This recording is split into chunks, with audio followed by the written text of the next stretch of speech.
Hello दोस्तों, आप सभी को प्रभु यीशु मसीह के नाम में जय मसीह की, परमेश्वर के नाम की स्तुति और महिमा हो।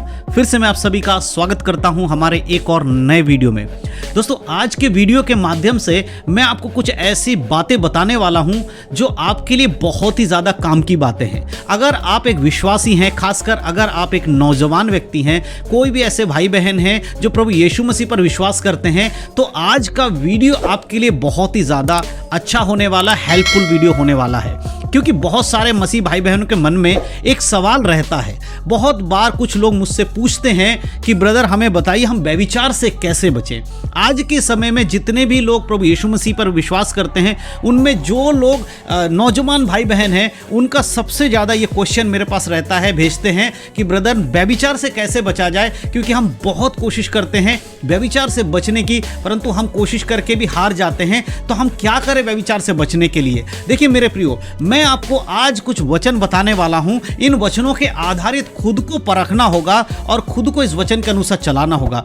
अगर आप इन वचनों का पालन करेंगे, इन वचनों के अनुसार चलेंगे, तो मैं 100% आपसे ये गारंटी दे सकता हूं कि परमेश्वर की आत्मा आपकी मदद करेंगे व्यभिचार से बचने के लिए। देखिए, जो भी व्यक्ति व्यभिचार करता है ना, वो बहुत ही घिनौना पाप है। परमेश्वर की नज़र में व्यभिचार बहुत ही गलत पाप है, बहुत ही गंदा पाप है। इसीलिए बाइबल कहती है व्यभिचार से बचो। और जो व्यक्ति व्यभिचार करता है वो परमेश्वर की दृष्टि में घृणित ठहरता है। इसीलिए आपको समझना होगा कि व्यभिचार से बचना कितना ज़्यादा ज़रूरी है। मैं कुछ वचन आपको पढ़ के सुनाना चाहता हूं। हम पढ़ेंगे नीति वचन की किताब, उसके 5 अध्याय। यहां पर व्यभिचार से बचने के विषय में चेतावनी दी गई है। और यहां पहले आयत में लिखा है, हे मेरे पुत्र, मेरी बुद्धि की बातों पर ध्यान दे, मेरी समझ की ओर कान लगा। सबसे पहला जो काम आपको करना है, अगर आप व्यभिचार से बचना चाहते हैं, तो परमेश्वर की बुद्धि की बातों की ओर ध्यान देना होगा। यानी कि बाइबल की बातों की ओर आपका ध्यान लगाना होगा। अगर आप बाइबल की बातों पर ध्यान लगाएंगे,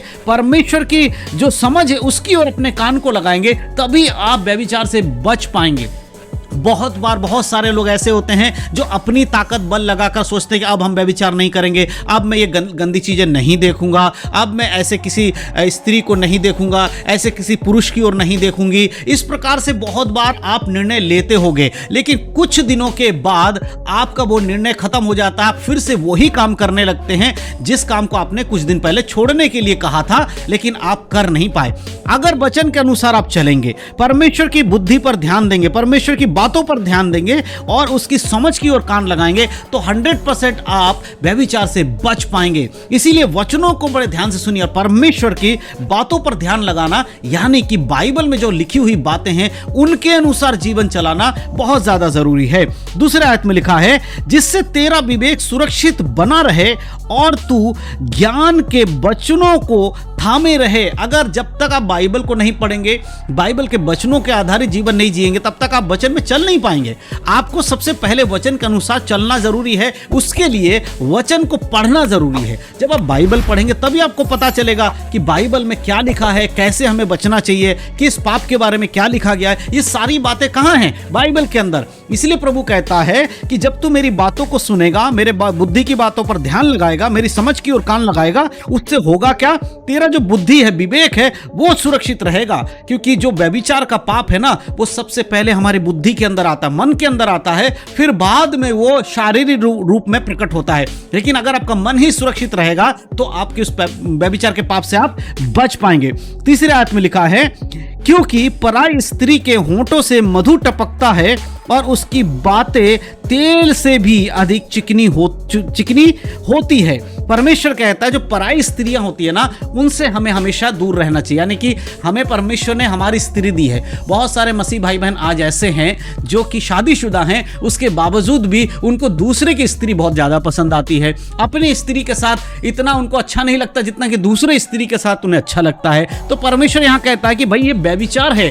आपके लिए परमेश्वर ने एक जीवन साथी दिया है, चाहे वो भाई हो या बहन हो, दोनों को समझने की जरूरत है। अगर किसी भाई की स्त्री है, पत्नी है, तो वो अपने पत्नी के साथ मेल रखे, और किसी स्त्री जो बहन है उसका पति है तो वो अपने पति के साथ मेल रखे। पराई स्त्री या पराई जो पति है उसके साथ मेल मत रखिए। और परमेश्वर साफ रीति से कहता, पराई स्त्री के होंठों से तो मधु टपकता है। कई बार ऐसा लगता है कि मेरी पत्नी तो मुझसे सही से बात नहीं करती, लेकिन दूसरे की पत्नी तो जब मैं उससे बात करता कितनी अच्छी बात करती है। ये आपको व्यभिचार की ओर ले जाने का एक इशारा है। आपको इससे बचना होगा। जब आपको लगने लगे कि कुछ ऐसी चीजें जो आपके जीवन में आ रही हैं और आपको अट्रैक्ट कर रही हैं, तुरंत समझ जाइए परमेश्वर का वचन कहता है कि पराई स्त्री के मुंह से तो चिकनी चुपड़ी बातें निकलती है, और वो क्या है, उनके होठों से मधु टपकता है। इससे बचना बहुत जरूरी है। इसलिए खुद पर कंट्रोल करें, खुद को परमेश्वर के वचन के अनुसार चलाएं। और 4 आयत में लिखा है, परंतु इसका परिणाम नाग दोना सा कड़वा और 2 धारी तलवार सा पैना होता है। जब आप ऐसे चिकनी चुपड़ी बातों में फंसेंगे, धीरे धीरे आपके जो स्वभाव है उसमें बदलाव होना शुरू होगा। फिर आपके पारिवारिक जीवन खराब होने लगेगा। जो पारिवारिक जीवन आपका बहुत अच्छा चल रहा था, प्रभु में आने के कारण आपके घर में खुशियां थी, धीरे धीरे अगर आप पराई स्त्री के जो चाल में फंस जाएंगे या उसके सुंदरता को देखकर आप मोहित हो जाएंगे, तो हो सकता है कि आपके पारिवारिक जीवन बर्बाद हो जाएगा। उसी प्रकार जो हमारे नौजवान भाई बहन हैं जिनके अभी तक शादी नहीं हुए, उनको भी ये बात समझनी चाहिए कि परमेश्वर ने हर एक व्यक्ति के लिए जीवन साथी रखा है। आप पहले से ही अपने लिए जीवन साथी मत ढूंढिए। बहुत सारे मसीह भाई बहन लोग मुझे मैसेज करते हैं, लिखते हैं, ब्रदर कि हम तो एक लड़की है जिससे मैं प्यार करता हूँ, लड़की भी मुझसे प्यार करती है, हम दोनों भी क्रिश्चियन है, क्या हम दोनों आपस में शादी कर सकते हैं? बिल्कुल नहीं कर सकते। क्यों नहीं कर सकते? सबसे पहले तो आपने व्यभिचार किया। आपने जो लव किया है वो आत्मिक लव नहीं है, परंतु शारीरिक लव है। जो प्यार की बातें आप कहते हो, बाइबल कहती है कि तेरे लिए एक जीवन साथी मैंने रखी है, सही समय आने पर तुझे मिलेगा। लव मैरिज को कभी भी बाइबल सपोर्ट नहीं करती है। इस चीज को याद रखिएगा कि जो लव मैरिज नए नियम के लोगों के लिए तो खासकर बिल्कुल भी सपोर्ट नहीं करती है। इस बात को याद रखिए। तो जो मेरे मसीह भाई बहन हैं जो कहते हैं क्या हम प्यार मोहब्बत कर सकते हैं फिर शादी कर लें तो कोई दिक्कत तो नहीं है, बिल्कुल नहीं कर सकते। परमेश्वर का वचन में लिखा है, प्रेम जो होता है ना, वो सच्चा प्रेम ऐसा होता है कि निस्वार्थ प्रेम होता है। लेकिन जब एक लड़का लड़की प्यार वाली बातें बोलते हैं कि हम प्यार करते हैं, वो संसारिक प्यार है, परमेश्वर का प्यार नहीं है। क्योंकि परमेश्वर का प्यार तो प्राण देने तक के लिए मजबूर करता है, दूसरे की सहायता करने के लिए।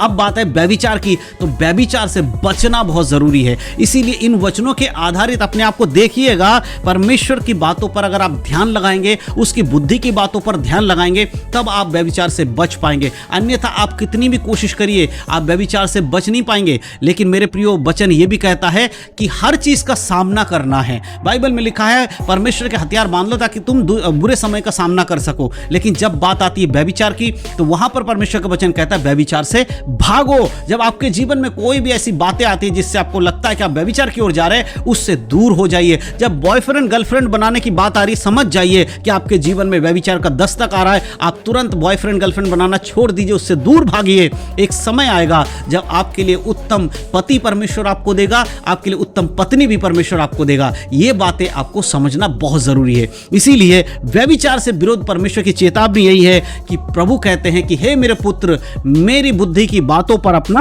ध्यान लगा और मेरी समझ की ओर अपने कान को लगा। जो व्यक्ति परमेश्वर की बातों पर ध्यान लगाता है, वो परमेश्वर के वचन के अनुसार चल पाएगा और व्यभिचार से बचा रहेगा।